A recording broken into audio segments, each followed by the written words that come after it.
नमस्कार, आप देख रहे हैं एनएमएफ न्यूज। रामनगरी अयोध्या में राम मंदिर जगमगा रहा है। रामलला का बेसब्री से इंतजार हो रहा है। राम मंदिर के संघर्ष के हीरो तो आपने देख लिए, लेकिन आज 5 ऐसी महान शख्सियतों से मिलवाएंगे जिनकी पर्दे के पीछे की कलाकारी देखकर आप भी दंग रह जाएंगे, क्योंकि राम मंदिर निर्माण के असली हीरो यही कहलाएंगे।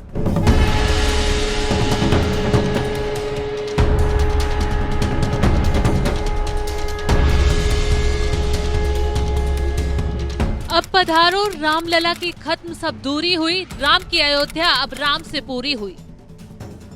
वर्षों के संघर्ष और मेहनत के बाद राम भक्तों का आंदोलन रंग लाया है। 22 जनवरी को शुभ घड़ी आई है जब रामलला आ रहे हैं। करोड़ों राम भक्तों के सपने साकार हो जा रहे हैं। राम मंदिर जितना भव्य और दिव्य बनकर तैयार है, इसके पीछे की कहानी और कलाकारों का संघर्ष भी उतना ही दिलचस्प है। विनोद कुमार मेहता का राम मंदिर की कहानी में कहीं से कहीं जिक्र नहीं आएगा, लेकिन उन्होंने जो कर्तव्य निभाया उसने दुनिया का दिल ही जीत लिया। Vinod Mehta Larsen and turbo के प्रोजेक्ट हेड हैं और राम मंदिर निर्माण की जिम्मेदारी इसी कंपनी को दी गई है। यानी राम मंदिर की दिव्यता और भव्यता का क्रेडिट इन्हें ही जाता है। हाल ही में राम मंदिर निर्माण को लेकर विनोद मेहता का एक बयान खूब वायरल हुआ, जिसमें कहा गया था कि आने वाले 1 साल तक राम मंदिर के पत्थरों पर कोई असर नहीं होगा, भूकंप से भी कोई खतरा नहीं होगा।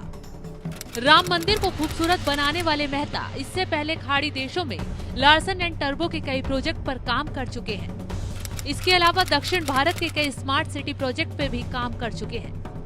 मेहता के नेतृत्व में राम मंदिर निर्माण के लिए करीब 1500 कारीगर और 150 इंजीनियर काम कर रहे हैं। इसी के साथ राम मंदिर बनने में दूसरी खास शख्सियत है वीएस राजू। राम मंदिर के कितने पिलर होंगे, गर्भगृह कैसा होगा, ये सब खाका आईआईटी दिल्ली के रिटायर्ड प्रोफेसर वीएस राजू के नेतृत्व वाली एक एक्सपर्ट कमेटी ने तैयार किया। रिपोर्ट के मुताबिक वीएस राजू की टीम ने मंदिर निर्माण के लिए 3 चीजों का विशेष ध्यान रखा, और ये 3 चीजें हैं। राम मंदिर निर्माण की 3 खास चीजें। मिट्टी किस तरह की है और इसमें किस तरह के मटेरियल का इस्तेमाल होना चाहिए। अयोध्या का पर्यावरण कैसा है, आने वाले सालों में ये कैसा रहेगा। पुरातत्व से जो नक्शे मिले हैं उसमें राम मंदिर का स्ट्रक्चर किस तरह का था। कमेटी की रिपोर्ट के आधार पर ही L&T के इंजीनियर और कारीगरों ने मंदिर का निर्माण किया। आंध्र प्रदेश में वो वाईराजू फाउंडेशन को भी लीड कर रहे थे। ये फाउंडेशन 5 जिले के 155 गांव के विकसित करने में जुटा है। तो ये राम मंदिर की सुंदरता बढ़ाने वाले दूसरे नेता हैं। अन्नू भाई सोमपुरा।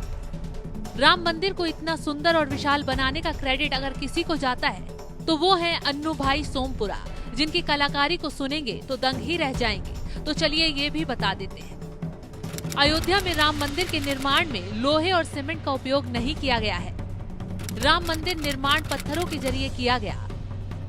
इसके लिए खास तरह के पत्थरों को तराशा गया है। पत्थरों को तराशने का काम अन्नू भाई सोमपुरा के नेतृत्व में हुआ। पत्थरों को तराशने के लिए कारसेवक पुरम में एक टोली बैठती थी। यहाँ से सभी तराशे गए पत्थरों को जन्म स्थान पर भेजा जाता था। अन्नू भाई सोमपुरा 33 साल पहले अयोध्या आए थे। उस वक्त भी उन्होंने पत्थरों को तराशना शुरू किया था और इसी कारीगरी से उन्होंने राम मंदिर की शोभा और बढ़ा दी।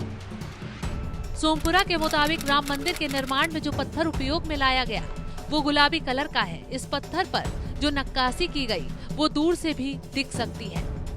मंदिर को और सजाने के लिए चौथा नाम जुड़ता है नृपेंद्र मिश्रा।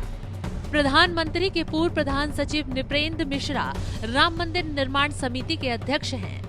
राम जन्मभूमि तीर्थ क्षेत्र ट्रस्ट बनने के बाद उन्हें एक खास जिम्मेदारी दी गई।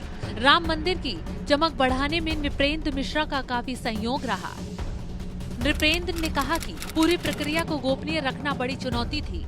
हमने मंदिर की सुरक्षा व्यवस्था से लेकर मूर्ति निर्माण तक की प्रक्रिया को गोपनीय रखा। नृपेंद्र मिश्रा को प्रधानमंत्री मोदी का भरोसेमंद माना जाता है। 2014 में जब नरेंद्र मोदी प्रधानमंत्री बने तो नृपेंद्र मिश्रा को पीएम कार्यालय का प्रमुख बनाकर लाया गया और अब राम मंदिर के निर्माण में उन्होंने खास सहयोग दिया। चंपत राय। विश्व हिंदू परिषद के उपाध्यक्ष चंपत राय मंदिर ट्रस्ट के महासचिव हैं। बतौर महासचिव उनका काम प्रबंधन का भी है। चंपत राय महासचिव होने के नाते ही ट्रस्ट की तरफ से राम मंदिर निर्माण की निगरानी भी कर रहे हैं। यानी मंदिर निर्माण के हर फैसले में राय की भूमिका रहती है। राय कोर्ट में रामलला के पैरोकार भी रहे। बचपन से राम के लिए कुछ कर गुजरने की चाहत थी और राम मंदिर के लिए ढेरों सपने देखे। जब राम मंदिर आंदोलन तूल पकड़ा था, तब विश्व हिंदू परिषद ने 1991 में उन्हें अयोध्या का संगठन प्रभारी बनाया। ये वो वक्त था जब मंदिर आंदोलन में 28 हिंदू कार्यकर्ता मारे गए थे। राय ने सभी लोगों को एकजुट किया और मंदिर आंदोलन को धार देना शुरू कर दिया। बाबरी विध्वंस के बाद मामला पूरी तरह कोर्ट में चला गया। सरकार नहीं होने की वजह से वीएचपी के कार्यकर्ताओं की धरपकड़ शुरू होने लगी। ऐसे वक्त में राय ने धैर्य रखते हुए कोर्ट की सभी तारीखें ढोई। निचली अदालत से लेकर सुप्रीम कोर्ट तक रामलला की लड़ाई लड़ी और आखिर में खुद भी जीत पाई और करोड़ों हिंदुओं को भी जीत दिलाई।